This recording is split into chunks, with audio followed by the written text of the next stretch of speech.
Hello, and thank you very much for coming along today.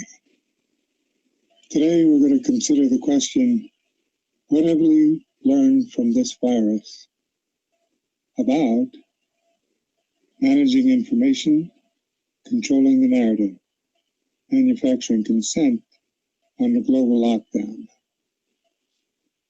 In many respects, what medical doctors have called this novel coronavirus, COVID-19, has already changed our world in dramatic ways. Consider, for example, what the BBC posted under the rubric of future. They called it future, and they deal with it in a special segment called Future Planet. Pose the question, how COVID-19 could redesign our world with a dramatic picture. They label it with an alternate title saying, a woman in a bikini sits on the beach. The image itself is from Getty Images. And the woman looks very bewildered in the midst of no social contact, trying to resume summer as usual. It's very sad, very poignant in a way, illustrating graphically the social distancing that has now intruded upon all our lives. In many respects, what medical doctors have called this novel coronavirus, COVID-19, has therefore already changed our world in dramatic ways. And it will undoubtedly change the trajectory of human society and human social interaction from now onwards. In reality, there will be no post-COVID period because novel viruses are likely to emerge again and again in our climate-changed world.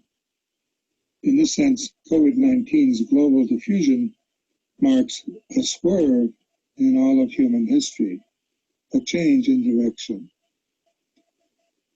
Yet in other domains, we should not become distracted from the fact that some things have not changed with COVID-19. In fact, the global lockdown procedures emphasize how some forms of human interaction now express largely the same patterns that dominated prior to COVID-19, only now in a heightened and more threatening manner.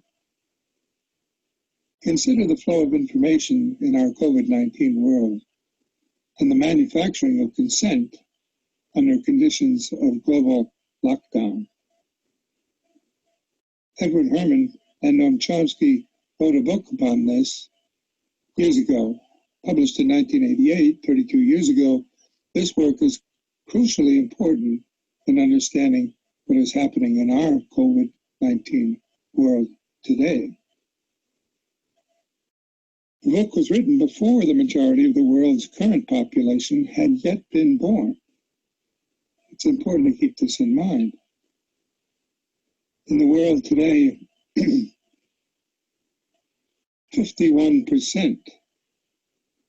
51.7% are younger than 31 years old. That means they were born since this book was published. So the book was written before the majority of the world's current population had yet been born. Yet our chances of surviving COVID-19 and the crisis it's produced now depend upon us and them, the majority of the world's population, understanding its crucial message.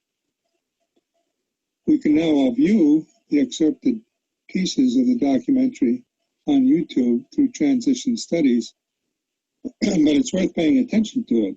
In the documentary, Noam Chomsky is asked about the function of the mass media. You write in Manufacturing Consent that it's the primary function of the mass media in the United States to mobilize public support for the special interests that dominate the government and the private sector. What are those interests? Well, if you want to understand the way any society works, ours or any other, the first place to look is who's in a position to make the decisions that determine the way the society functions. Societies differ, but in ours, the major decisions over what happens in the society, decisions over investment and production and distribution and so on, are in the hands of a relatively concentrated network of major corporations and conglomerates and investment firms and so on. They are also the ones who staff the major executive positions in the government, and they're the ones who own the media, and they're the ones who have to be in a position to make the decisions. They have an overwhelmingly dominant role in the way life happens, what's done in the society. Within the economic system, by law and in principle, they dominate. The control over resources and the need to satisfy their interests imposes very sharp constraints on the political system and the ideological system. When we talk about manufacturing of consent, whose consent is being manufactured? We can, to start with, there are two different groups. We can get into more detail, but at the first level of approximation, there's two targets for propaganda. One is what's sometimes called the political class. There's maybe 20% of the population, which is relatively educated, more or less articulate. They play some kind of role in decision-making. They're supposed to sort of participate in social life, either as managers or cultural managers, like, say, teachers and writers and so on. They're supposed to vote. They're supposed to play some role in the way economic and political and cultural life goes on. Now, their consent is crucial. It's one group that has to be deeply indoctrinated. Then there's maybe 80% of the population whose main function is to follow orders and not to think, and not to pay attention to anything. And they're the ones who usually pay the costs. Professor Chomsky, Noam, you outlined a model with filters that propaganda is sent through. That's way to the public. Can you briefly outline those? It's basically an institutional analysis of the major media, what we call a propaganda model. We're talking primarily about the national media, those media that sort of set a general agenda that others more or less adhere to the extent that they even pay much attention to national or international affairs. Now, the elite media are the sort of the agenda-setting media. That means the New York Times, the Washington Post, the major television channels, and so on. They set the general framework. So, although the majority of the world's population had not yet been born when this book was written, our human future now depends upon their understanding its central message. As I say, the majority of the world's population is under 32 years old. We need, though, to come to understand what it means when the New York Times puts on its front cover each day all the news that's fit to print. We need to understand what an operative soundbite is and where it comes from and how it frames the news through the selection of topics, the distribution of concerns, the emphasis it puts on things, the framing of all of the issues it discusses, the filtering of information, and the bounding of debate. Through these mechanisms, those in charge of the media determine, select, shape, control, restrict, all in the interests of serving dominant elite groups, according to Chomsky and Herman. This is the operative soundbite for us. He's ours. got a minute for all the time, so that's... I love this so much. Okay, and they do this in all sorts of ways, by selection of topics, by distribution of concerns, by emphasis and framing of issues, by filtering of information, by bounding of debate within certain limits. 2.5 minutes to air. 45 seconds. They determine, they select, they shape, they control, they restrict in order to serve the interests of dominant elite groups in the society. There is an unusual amount of attention focused today on the 5 nations of Central America. This is Democracy's Diary. Here for our instruction are triumphs and disasters, the pattern of life's changing fabric. Here is great journalism, a revelation of the past, a guide to the present, and a clue to the future. The New York Times is certainly the most important newspaper in the United States, and one could argue the most important newspaper in the world. The New York Times plays an enormous role in shaping the perception of the current world on the part of the politically active, educated classes. Also, the New York Times has a special role, and I believe its editors probably feel that they bear a heavy burden in the sense that the New York Times creates history. What happened years ago may have a bearing on what happens tomorrow. Millions of clippings are preserved in the Times library, all indexed for instant use, a priceless archive of events and the men who make them. That is, history is what appears in the New York Times archives, the place where people will go to find out what happened is the New York Times. Therefore, it's extremely important, if history is going to be shaped in an appropriate way, that certain things appear, certain things not appear, certain questions be asked, other questions be ignored, and that issues be framed in a particular fashion. Now, in whose interests is the history being so shaped? Well, I think that's not very difficult to answer. Now, to eliminate confusion, all of this has nothing to do with liberal or conservative bias. According to the propaganda model, both liberal and conservative wings of the media, whatever those terms are supposed to mean, fall within the same framework of assumptions. In fact, if the system functions well, it ought to have a liberal bias, or at least appear to, because if it appears to have a liberal bias, that will serve to bound thought even more effectively. In other words, if the press is indeed adversarial and liberal and all these bad things, then how can I go beyond it? They're already so extreme in their opposition to power that to go beyond it would be to take off from the planet. So therefore, it must be that the presuppositions that are accepted in the liberal media are sacrosanct, can't go beyond them. And a well-functioning system would in fact have a bias of that kind. The media would then serve to say, in effect, thus far and no further. We ask, what would you expect of those media on just relatively uncontroversial, guided free market assumptions? And when you look at them, you find a number of major factors entering into determining what their products are. These are what we call the filters. So one of them, for example, is ownership. Who owns them? The major agenda-setting media, after all, what are they? As institutions in the society, what are they? Well, in the first place, they are major corporations, in fact, huge corporations. Furthermore, they're integrated with and sometimes owned by even larger corporations, conglomerates. So, for example, by Westinghouse and GE and so on.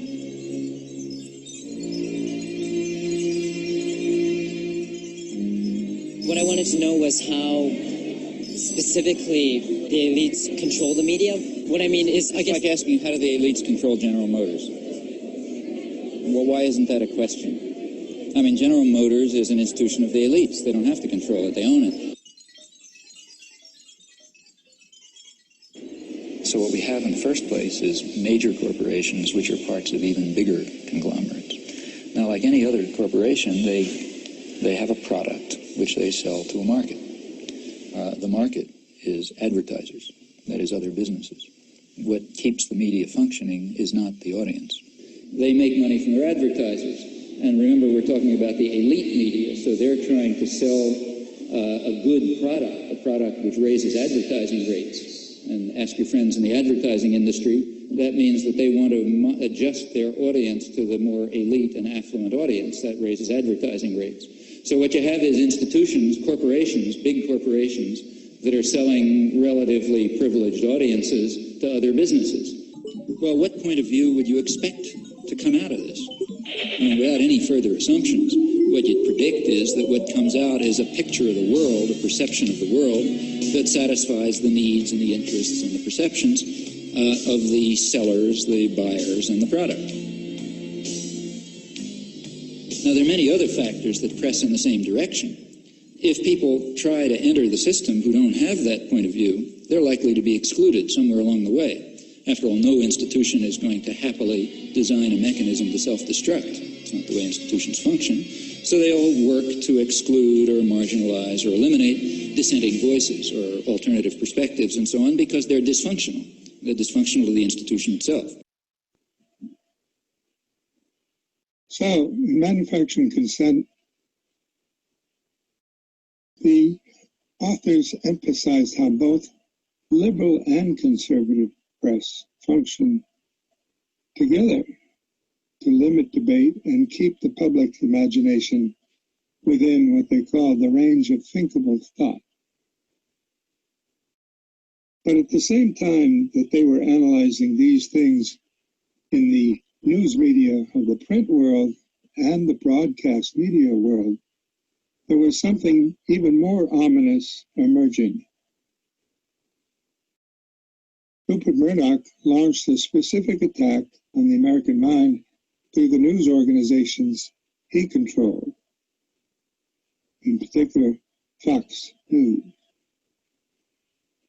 And in the style of a kind of mafia takeover, the large news organizations, it was pointed out, basically divided up access to the American mind.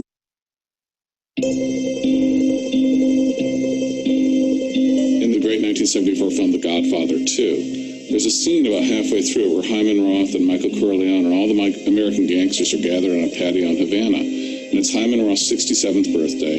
And he's giving a slice of the cake each gangster. He's got Louis from Chicago, you run the Copacabana. Frankie, you get the prostitutes. He's dividing up the island among all the American gangsters. And appropriately enough, the birthday cake has the outline of Cuba on it. So he's giving him a slice of Cuba. And while Hyman Roth is doing this, he says, isn't it great to be in a country with a government that respects private enterprise? And that's how media policies have been done in the United States for the past 50 years. It has been increasing in the last 20 years. Extraordinarily powerful lobbyists duke it out behind closed doors for the biggest slice of the cake. The public knows nothing about it. It doesn't participate. And that's the problem we face.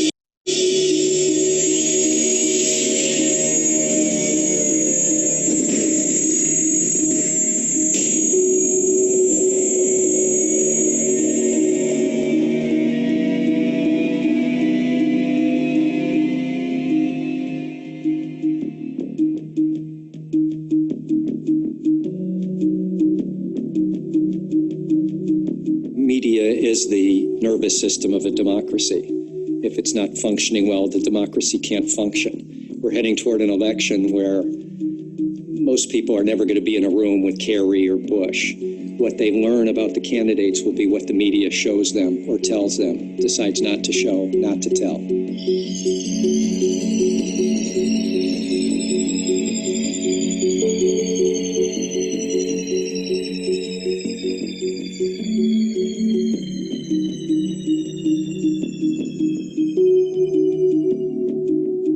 People are faced with critical choices about the future of the country when they go into the voting booth. And I go in, and I have been, through the course of a campaign cycle, subject to false, distorted, caricaturing, and I may not even know where it's coming from because often there's an echo effect off places like cable and like radio, and those wrong pieces of information are repeated and repeated. By the time it reaches me, I don't even know what the source was. This is the environment we're living in, and it's fundamentally undermining democracy, which is based on knowing some good and solid information so I can make an informed choice.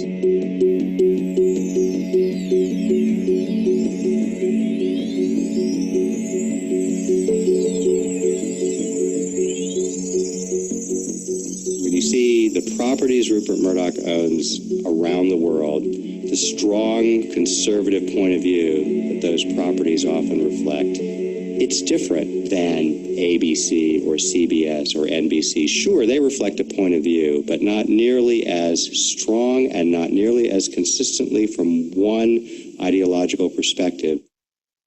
Murdoch actually bought the station in 1985 and actually left us alone for at least the first 3 years of his ownership, partly because we were so successful and prosperous that there was no reason to monkey with us. At WTTG, our success insulated us to a certain degree. And it was kind of like being in an office and seeing people come down with the flu around you. We knew the flu eventually might reach us, but we were hoping if we took enough vitamins that we'd never catch the flu. It was clear during those years that Murdoch, who had absolutely adored Ronald Reagan, adored him, had a lot of admiration for the group of Republicans that controlled Congress and certainly on Capitol Hill. We received an order from one of Murdoch's apparatchiks, if you will, that we should cut away from our newscast and start carrying a fawning tribute to Ronald Reagan that was airing at the Republican convention. We were stunned because up until that point we were allowed to do legitimate news, and suddenly we were ordered from the top to carry propaganda, carry Republican right-wing propaganda. Rupert Murdoch attacked the American mind, but he wasn't alone. Its attack, his attack, had deep origins in the political planning of corporate America over decades. Newly discovered documents make this clear. They were secret at the time, but they've now become available and can be studied in detail, including all their annotations. There was a plan put forward by Fox News for putting the GOP on TV news, mainstream news, as a regular feature of mainstream news. In this analysis, which was confidential at the time, the commentator noted that 29% of the American public relied only on TV for their news, and 59% relied primarily, not just exclusively, but primarily on TV for their news. So well over a majority of Americans are primarily getting their news no longer from the print media, but from TV. And this alerted Murdoch to the potential of manipulating large numbers of the population through images on TV. In addition, there was a very important confidential memorandum by Lewis F. Powell, Jr., a corporate lawyer, in August of 1971. It was written to the chairman of the director of the U.S. Chamber of Commerce. Lewis Powell was then a corporate lawyer and a member of the boards of 11 major corporations. And he wrote this memo to the director of the U.S. Chamber of Commerce as a way of indicating that there was a need to shift the values of what the American media was carrying. The memorandum was dated 23 August 1971, just 2 months prior to Powell's nomination by President Nixon to the U.S. Supreme Court. And what it outlines is a clear strategy for introducing the large corporations as the dominant narrative determiners of the news and the framing of news in America. This led to a straightforward effort through Fox News and associated radio programs like Rush Limbaugh's program to brainwash the American public. Any country undertaken over by black people has been an absolute disgrace. Whether they're in jail or not, they are appropriating their own kind. That's why we should go in there and stop them before they destroy our country. Here was my dad with me when I was a baby. He really loved me. My dad was pretty goofy. All the kids in the neighborhood really liked him. He was a really good dad.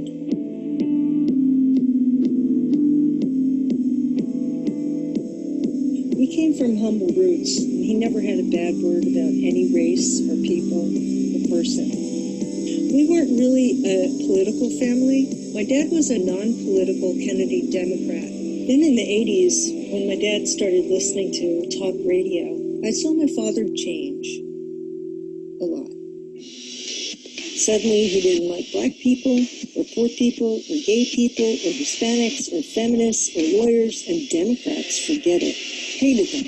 And when he found Fox and discovered the internet, it was like he moved to another planet. What happened to Dad? When we moved to Maryland, and he had a very long commute by car, would listen to the radio on the long drive. Then he started to change. I can't take these screaming savages, whether they're in African Methodist Church, whether they're in the streets, burning, robbing, looting. I've seen enough. Quest to make women more like men, dress like us, acquire power like us, have careers like us. Most people don't think about this, but talk radio is something, unlike a lot of other media, that's almost always done alone. People almost always listen to it alone. And they're listening to this one other person. And there's sort of a personal thing there and a connection. Pretty much the first thing I looked into was Roger Ailes' blueprint for Fox News from the Nixon days called A Plan for Putting the GOP on TV News.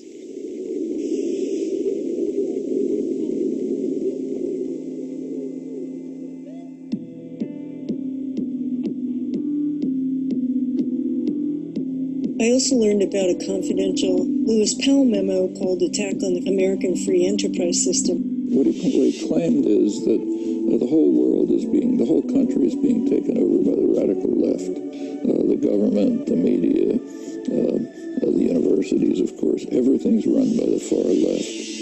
These were right-wing think tanks putting forward stuff that basically wasn't academically sound or intellectually sound, but had good propaganda value.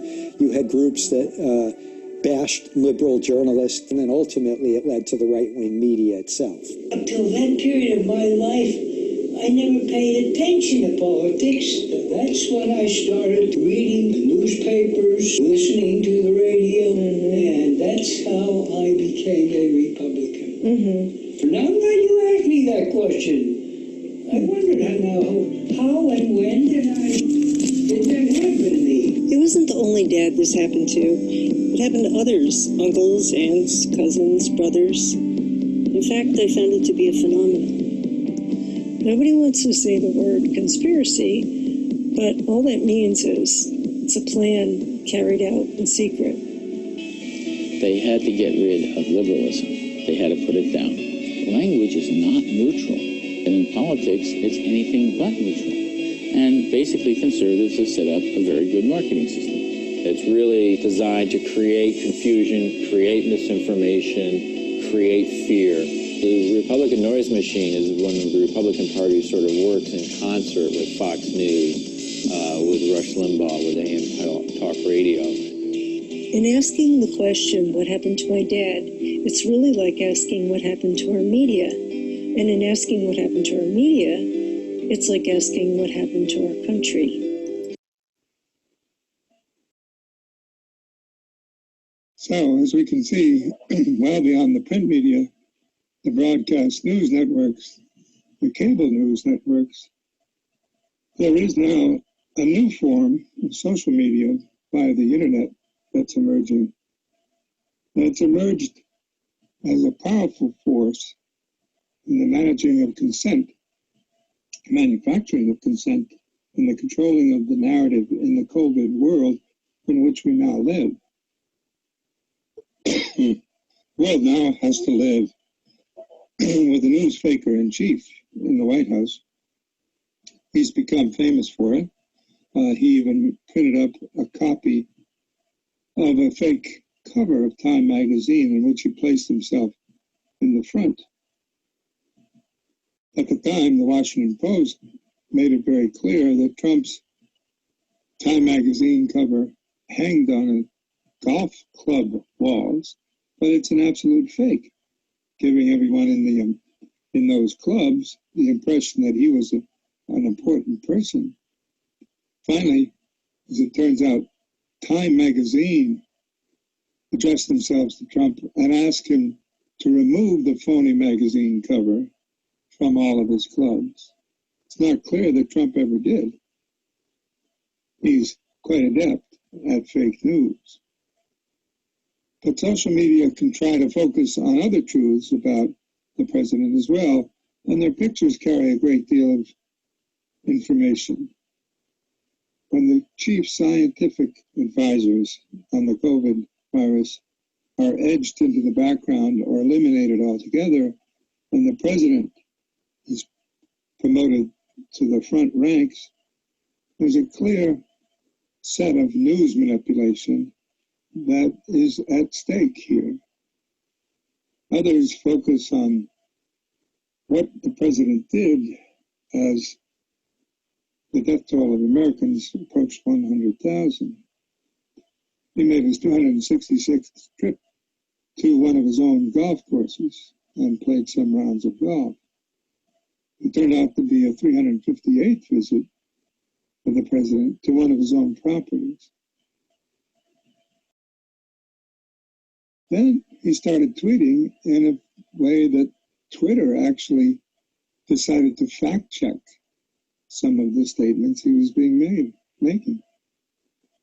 And Trump threatened Twitter and eventually came out with an executive order targeting social media in general because they had fact-checked his tweets. There is evidence the campaign for Trump is at this point creating an alternate reality online about the coronavirus. An alternate reality which the rest of us are subjected to because he's controlling the pipelines through which we get information. In an election year, control of the narrative is essential. But during the coronavirus pandemic, candidates can no longer hold rallies, shake hands, or host town halls. They are running for president online. The central tenets of a campaign simply haven't changed. I think that the opportunity and the manner in which you do so, digital has opened the door to a lot of opportunities and a variety of tactics. And it wasn't hard for the Trump campaign to shift gears. Around 36 million people follow Trump and his campaign accounts on Facebook. And more than 100 million people follow them on Twitter. But the Trump campaign faced a challenge when numerous reports surfaced revealing how the administration mishandled key aspects of the coronavirus response. Our system of testing for the virus across this country is failing. As top White House officials can't even agree on basic facts. All political campaigns show the best version of their candidate. The fact checker reviewed thousands of social media posts from the president, his campaign, and surrogates, and found that the campaign worked to create a different narrative online. Tough steps to defeat a tough virus. They rewrote mistakes, deflected blame, and created distractions. This spin itself isn't notable. It's how the campaign's widespread reach and strategic use of social media, using manipulated video and false and misleading content, allows them to rewrite even recent history. What have we learned about this global virus? About managing information, controlling the narrative, manufacturing consent under global lockdown?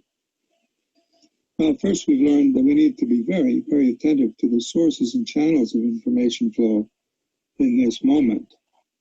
Further, we need to understand and be able to assess the narrative framework within which we receive this information. Corporations, nation states, and public figures of all political persuasions each function within their own narrative frameworks. Moreover, though the information they select for us to see, they seek to forward the information in such a way that it intrudes upon our narrative, and in fact can be substituted for our narrative, our own sense of what is right, true, and authentic in our own experience. As it turns out, if we listen to the scientists, coronavirus may never go away, even with a vaccine. It can migrate to more favorable parts of the world and come back seasonally in such a way that we would have to cope with it in its variations and mutations year after year after year. We need now more than ever to pay close attention to both the information and the narrative framework we are developing for ourselves. Climate activism is very differently conceived in this moment of the post-COVID information world. COVID is a global crisis. Global climate change is the catastrophe that made it inevitable. As we seek to make sense of our surroundings in our newly constituted COVID world, we will need to insist upon the free flow of scientific information. Further, we need to reorient our particular narratives around the urgent need to reconstitute human society around narratives of a just, humane, and sustainable future. The alternative is frightening to behold. It's bewildering, it's shocking, and it's not sustainable. Yet it's already present. It's not as if this is in the distant future. This is already before us.